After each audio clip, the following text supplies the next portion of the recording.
Tales of War, Chapter 2, Suprises in the Swamp. He seems to be moving toward Nathavoor. Despite having had companionship with the druid for 2 days, Kaedien was still taken aback by his voice. The deep, rumbling voice was clearly that of a tauren, but when the druid was in his shape-shifted form, it seemed most unnatural. Not to say that the cat form that the druid assumed to track their prey was too small to match a tauren, quite the contrary. It was rather the fact that his voice remained unchanged from his tauren form. Kaedien was still not accustomed to hearing the feline speak. He did not allow it to show, however, but instead gave a response. The blood trolls of Nathavoor have been a horrendous scourge to travelers around the Sobal Ruins outpost. I would rather gladly allow this gnome to terrorize them. Alas, the Alliance threat is greater than that of the blood trolls.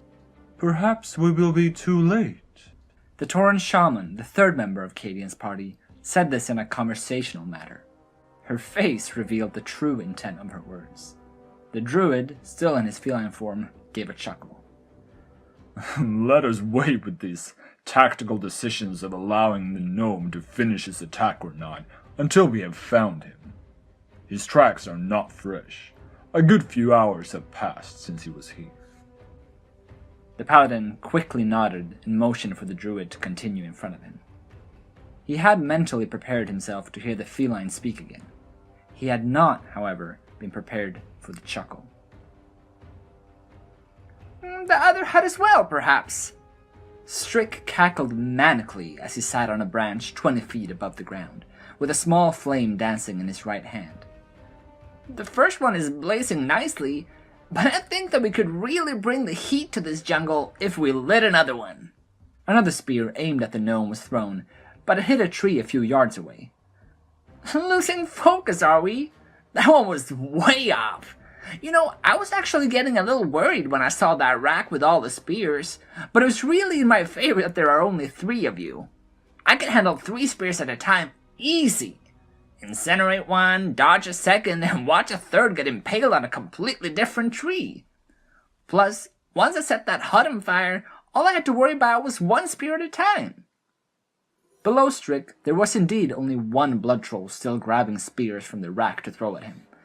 The other 2 were busy with the burning hut. One was frantically trying to get enough water from a nearby creek to combat the fire.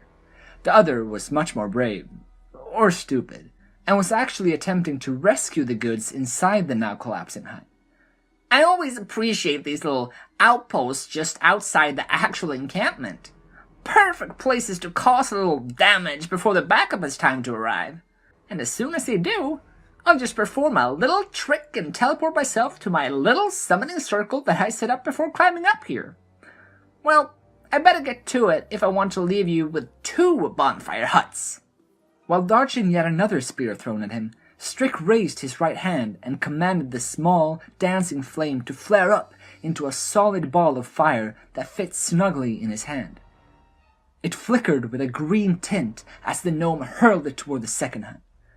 On impact, the ball separated into 4 streaks of fire, spreading in different directions across the roof. The blood troll that had continued to hurl spears at Strick now stared at the second hut in despair, while the gnome in the tree was laughing and dangling his legs gleefully. Aside from the crackling of the burning huts and the gnome's laughter, another sound could be heard. More blood trolls were approaching, and their voices were getting louder. Well, seems it's time for me to be off. It's been a real pleasure, and I hope you will utilize all this warmth I've generated for you. Now, I must return to my... The gnome was cut off as something wrapped across his mouth. In the same instant, 2 vines entangled themselves around his wrists and bound them together. A third vine proceeded to lift him into the air, grabbing him by his waist. By the foot of the tree, a blood elf with a shield on his back stepped out, with a tauren by his side. Instead of holding a hammer in his hand, the blood elf held a sack in front of him, looking up at Strick. The tauren next to him lifted her hands in the air, mumbling an incantation. The 3 blood trolls who had been at the receiving end of Strick's attack had not yet noticed the 2 newcomers, but the backup was approaching fast.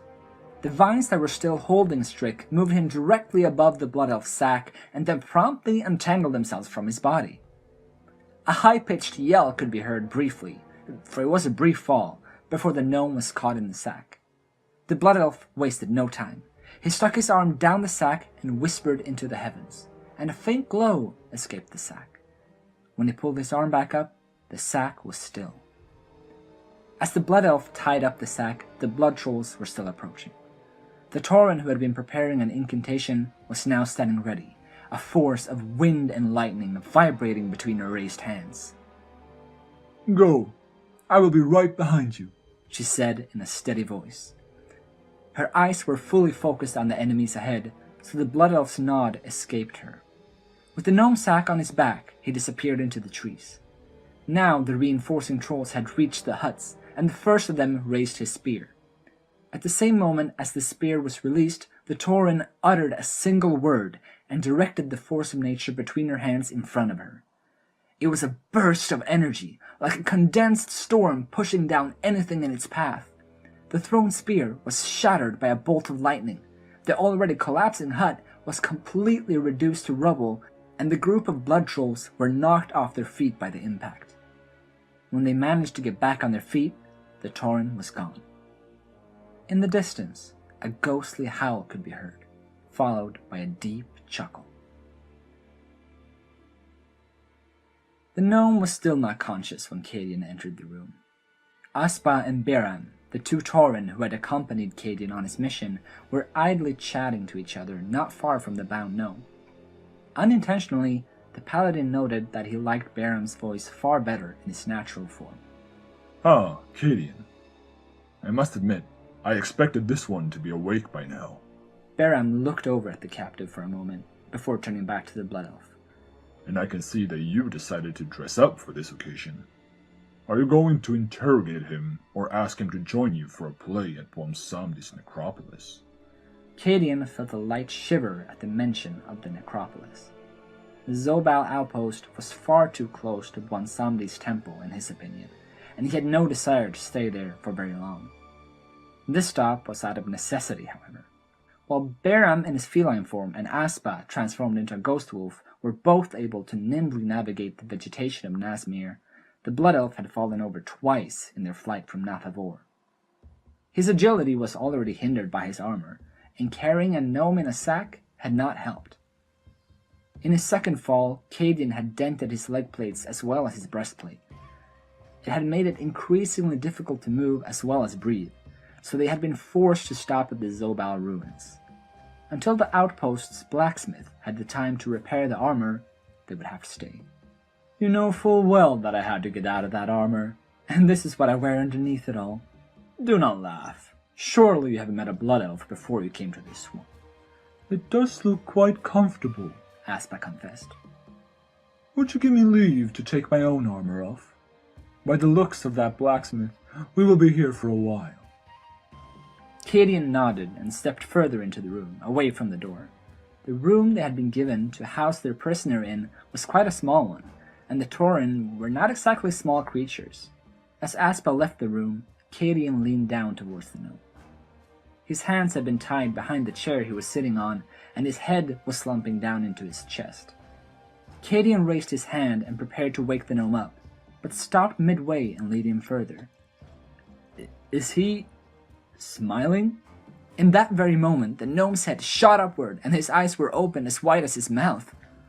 Wow-wee! Now that was a sleep if I've ever had one! Whoosh! Startled, Kaedien straightened up. The gnome started to violently shake his head, blinking and yawning. It barely feels like I'm even awake! Am I still sleeping? The blinking continued, and he started to look around. Neither Kaedien nor Beram said anything, waiting to see if the gnome would regain his composure and quiet down. This all seems awfully real, especially these ropes around my hands. No, wait, vines!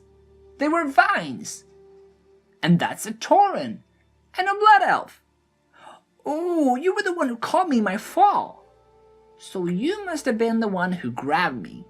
Well, I suppose it was really the vines that grabbed me, but you must have been controlling them. And this place? Well, clearly it's where you've chosen to imprison me. Oh no, this means that I didn't get to perform my grand finale. I didn't get to vanish. Realizing that this probably would have no end, Kaedien interrupted the gnome. That was quite the display with the huts. You managed to single-handedly draw out about 20 blood trolls from their encampment to an open and virtually undefendable area. If you would have had a squadron of soldiers with you, it would have been the perfect opportunity to deal a heavy blow to the trolls of Nathavoor. 20 of them? Now that is a new record, the gnome exclaimed excitedly. The most I've had come after me before is 14. A heavy blow to Nathavoor, Kaedien repeated impatiently. But you did not seem all that interested in killing blood trolls. Instead, you focused on their supplies, just like in your previous attacks. So tell me, what is your reason for these attacks? What can I say? I'm a showman. I like to create a spectacle.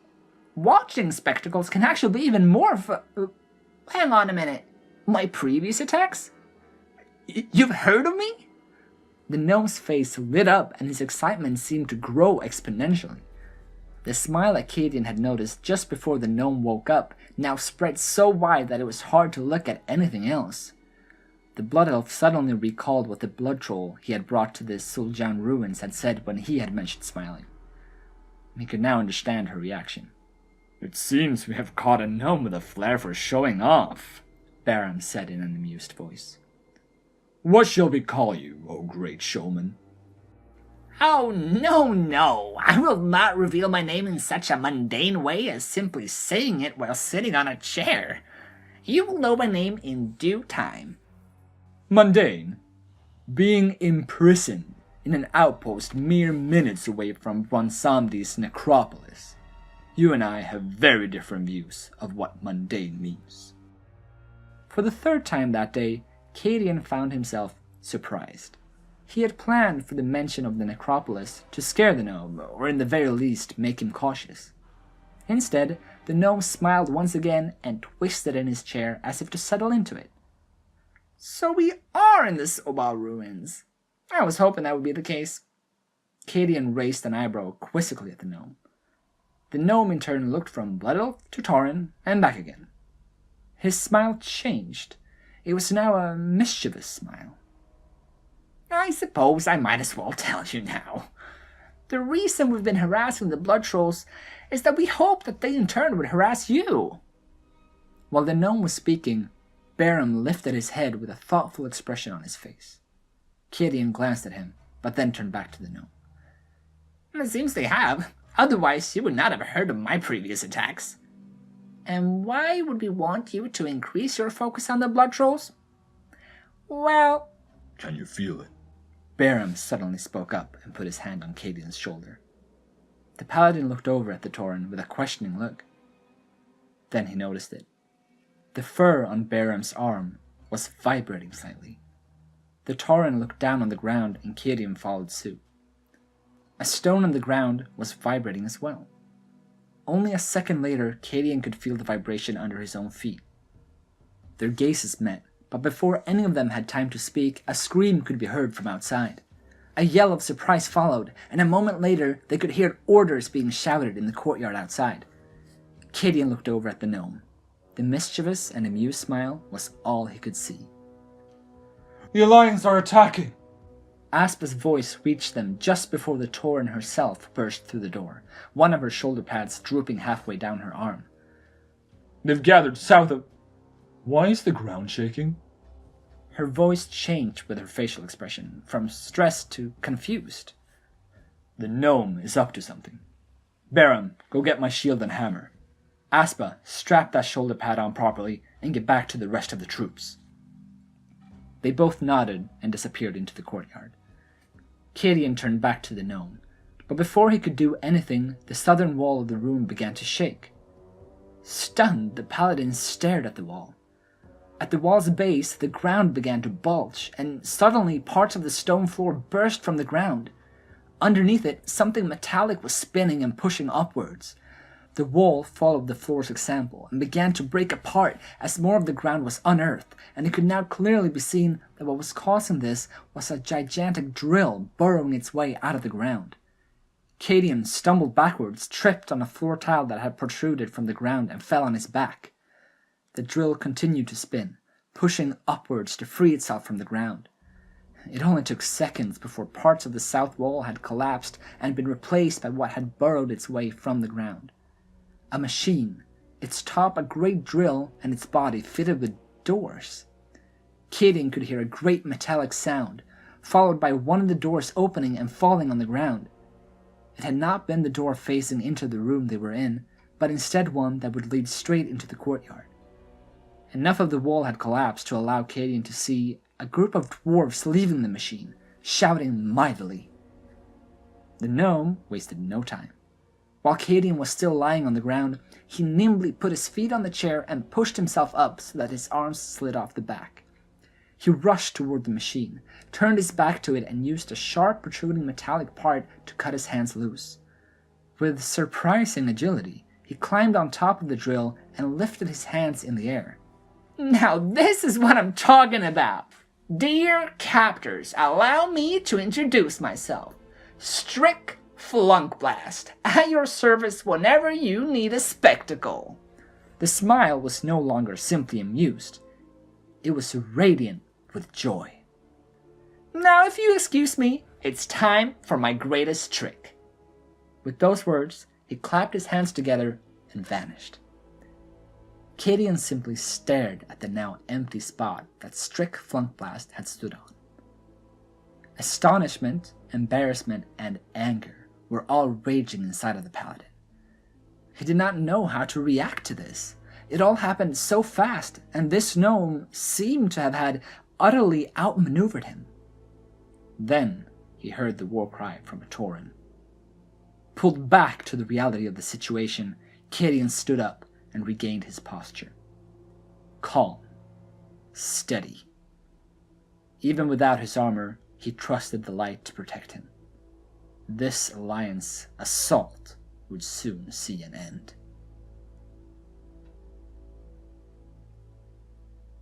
You've listened to Tales of War, a Warcraft audio drama. Thank you for listening.